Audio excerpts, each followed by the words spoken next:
Je suis très fier que Sciences Po ait été la première école à répondre oui à l'invitation qui a été faite à la jeunesse de participer à la conception de ce projet absolument formidable qui est celui d'une exposition universelle en France en 2025.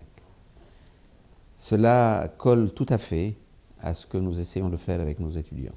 C'est pourquoi nous avons répondu oui, mais aussi parce que nous pensons qu'une exposition universelle est quelque chose qui, à la fois, mobilise des forces, repositionne le pays dans la compétition internationale et fait quelque chose d'autre, fait lier les industries d'avenir avec la tradition de la très belle architecture qui existe à Paris et dans le reste de la France.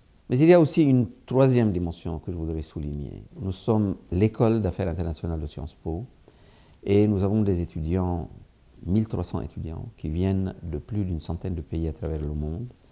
Et les introduire à ce projet, c'est déjà donner à ce projet dès le départ sa dimension universelle, sa dimension en réalité planétaire.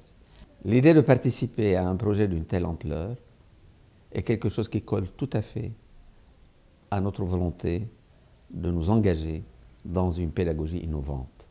C'est-à-dire au-delà des cours, des séminaires, des amphis, des papiers à rendre, des examens à passer, l'idée de faire participer des étudiants d'université dans la conception de projets d'ampleur, dans leur réalisation, mais aussi dans la prise de conscience des différentes phases que cela exige.